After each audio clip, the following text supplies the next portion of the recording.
De Partij van de Arbeid en GroenLinks willen in Zeeland samen verder, want het moet anders. De huidige samenleving laat zien dat hier en daar de boel wel even anders moet. Kijk naar de energietransitie, kijk naar de landbouwtransitie, kijk naar de klimaatopgave waar we voor staan. En verder in het nieuws vandaag. Heeft Zeeland wel zin in het WK? En help, mijn man heeft een hobby.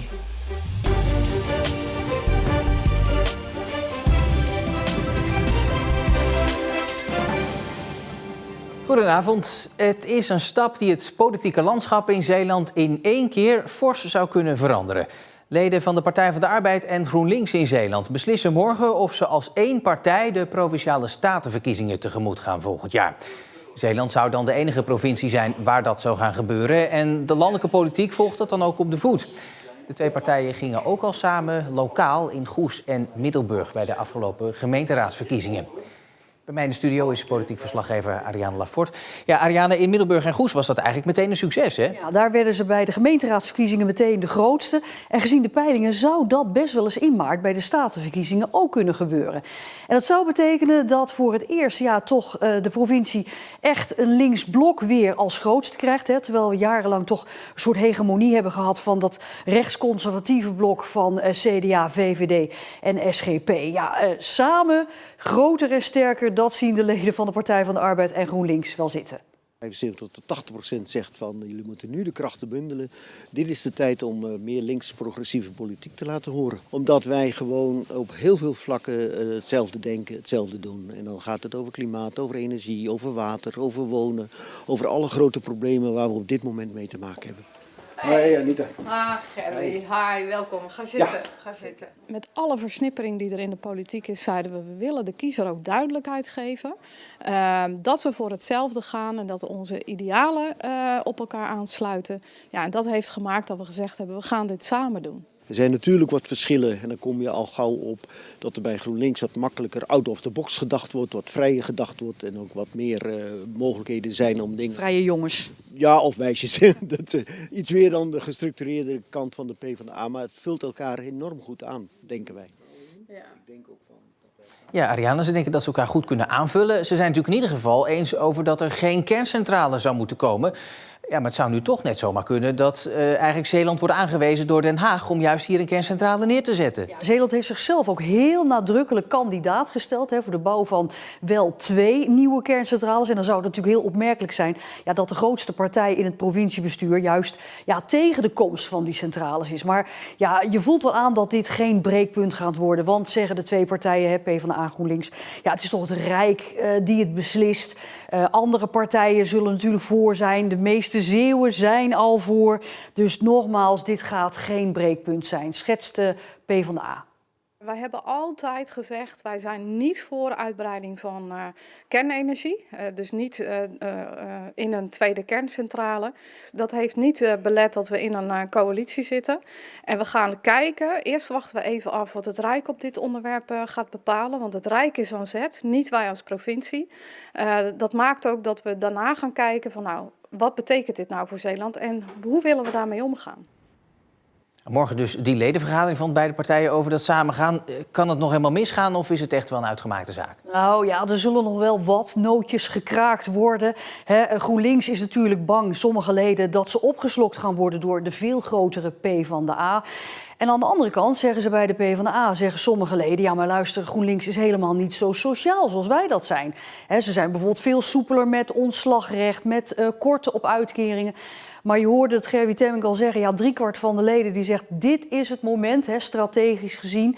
Zeker nu het CDA en de VVD het moeilijk hebben. Ariane, dankjewel. Het is druk in de Vlissingse haven, want er zijn heel veel garnalen in de Zeeuwse wateren. En dat is bijzonder voor half november. De garnalenexplosie werd half september opgemerkt voor de kust van Zuid-Holland en verschoof vorige maand naar de Zeeuwse eilanden. Normaal neemt die vangst na een maand ongeveer weer af, maar nu blijven de netten vol. En daarom liggen er komend weekend dan ook 12 kotters uit Stellendam, Scheveningen, de Wieringen, Stavoren, allemaal in de Vlissingse haven. Zeeuwse sportclubs kunnen samen miljoenen euro's besparen op hun energieverbruik. Dat blijkt uit een scan die Sport Zeeland heeft uitgevoerd. En het hoeft allemaal echt niet ingewikkeld te zijn. douche wat minder lang laten aanstaan. Je kunt deurtrangers kun je, zeg maar, achter je deuren zetten, zodat ze wat eerder dicht gaan. Je kunt de ramen natuurlijk goed sluiten. Toch zijn er soms ook structurelere maatregelen nodig. Volgens Sport Zeeland is daar €200.000 voor nodig. Ze lobbyen daarvoor nu bij de provincie, maar het geld is nog niet toegezegd. Nou, in ieder geval gezegd dat wij door moeten gaan met dit werk. En de komende jaren hebben ze 2 jaar het sportakkoord verlengd. Dus wij kunnen dit door blijven doen. Maar misschien zit er ook nog iets meer in als we echt ook goed laten zien, en dat hebben we morgen geprobeerd te doen, aan te tonen wat de besparingen kunnen zijn ook in die sportcomplexen. Dan moet je 100% doorbetaald worden. Meer salaris, doorbetaald worden bij ziekte en gewoon dagelijks pauze kunnen nemen. Daarvoor legde een deel van de chauffeurs van het zorg- en leerlingenvervoer vandaag het werk neer. Omdat de werkgevers niet willen luisteren, dan moet je op een gegeven moment dit middel gebruiken, hoe erg wij het ook vinden, naar de klanten toe. De chauffeurs gingen met een mars door Middelburg naar de werkgevers toe om ook daar hun ongenoegen te laten horen. We voelden ons behoorlijk in de zijk genomen, zullen we maar zeggen. Ja, we hebben zoiets, het is nu genoeg geweest. We gaan nu eindelijk eens een keertje wat doen. Wat willen jullie bereiken met deze staking vandaag? Dat de werkgevers uiteindelijk toch eens naar ons gaan luisteren en dat ze ons een eerlijk loon gaan geven voor het vervoer wat wij doen. Maar als de werkgevers niet op de eisen van de chauffeurs ingaan, dan volgen er komende week nieuwe stakingen. Dan naar het WK voetbal. Dat gaat dit weekend beginnen. Normaal gesproken iets om met z'n allen naar uit te kijken. Maar dit keer is dat toch anders. Het WK komt eraan. Is bij u de oranje koorts al een beetje gestegen? Nou, niet echt. Ik volg het wel, maar niet zoals andere jaren. Ik heb geen oranje koorts. Nog geen oranje koorts. Dat komt misschien hopelijk in de loop van het toernooi. Nog niet echt, maar als het zover is wel, denk ik hoor.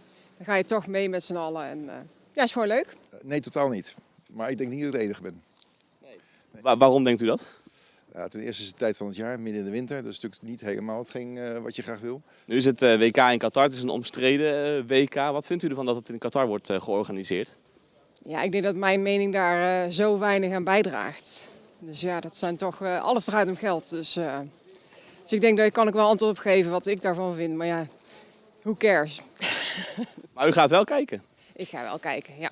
Mijn mening is eigenlijk gewoon heel simpel. Ze hadden het nooit erheen moeten doen. Nu is het er. Nou, dan moet je er maar van genieten tussen aanhalingstekens. Als je de zaken leest die daar spelen, dan is het eigenlijk een beetje jammer dat het daar is. Maar toch gaat het gebeuren. En als Oranje op een eindtoernooi speelt, dan is Jan Baart uit Goes erbij. Ook in Qatar. Ik wil een keer wereldkampioen worden en waar dat dan gespeeld wordt, dat is mij om het even. Je moet me niet verkeerd begrijpen, ik vind het vervelend wat er allemaal gebeurt hoor, met mensenrechten en vrouwen en noem maar op. Daar ben ik ook helemaal niet voor. Maar ik ga puur voor de voetbal. Ja, heb je 1 moment overwogen om niet te gaan naar Qatar? Nee, geen enkel moment. Nee, absoluut niet. Als ik het had gedaan, deed ik het voor de prijs. En voor de rest niet. Het vorige WK hadden we bij meneer Poetin. Dus dit is altijd wat hè. In Qatar wordt Baart net als alle andere fans goed in de gaten gehouden. Middels een speciale pas weet de oliestaat altijd waar Baart is. Het is je document om mee te kunnen reizen. Het is ook je visum om het land in te kunnen komen. Dus zonder dat ding kom je pertinent al niet binnen. Nee, een soort de paspoort plus is het eigenlijk. Ja. Je moet dus ook nog een geldige PCR-test hebben die 48 uur geldig is. Anders kom je ook het land niet in. Dus het is best wel streng van de keer. Ondanks alles gaat Jan Baart toch genieten van het WK voetbal. Ik verwacht dat het toch wel heel gezellig wordt. Ja, we zitten met heel veel supporters bij elkaar in een kampement. Er wordt heel veel georganiseerd aan fanfeesten. Dus ik verwacht er wel wat van. Ik zie het als een groot avontuur. Maar wil je je misschien wel uit principe niet bezighouden met voetbal deze dagen, dan kun je je altijd nog storten op het maken van een kerstdorp. Een hobby die zomaar een beetje uit de hand zou kunnen lopen, merkte ook Peter Markussen uit Arnhemuiden.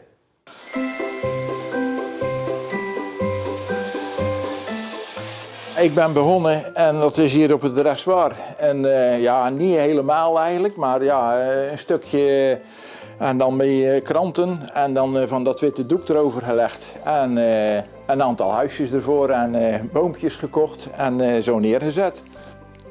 Maar ja, toen kwamen er toch elke keer wat meer huisjes bij en toen had mijn schoonvader nog een oude behangtafel. Dus ja, toen heb ik dat er nog bij gedaan. Dus dit jaar heb ik het weer weer groter gemaakt. Dus zodoende kunnen we het andere jaar misschien weer groter. Maar ja, of het nog veel groter kan worden, dat weet ik niet, man.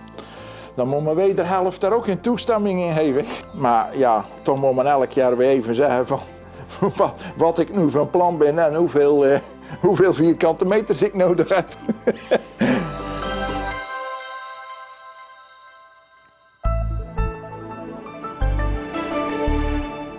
Sneeuw nog niet in Zeeland, wel veel regen op deze herfstachtige en bewolkte dag. Het was erg vochtig en koud met 10 graden. Morgen is het eerst bewolkt, een kleine bui en in de middag is er dan af en toe zon. 4 tot 7 graden, het is niet warm morgen. Zondag is het bewolkt, toenemende kans op regen. Volgende week ook heel erg wisselvallig, maar af en toe ruimte voor de zon. Tot zover Zeeland Nu voor vandaag. Ik wens u alvast een heel goed weekend en graag tot morgen.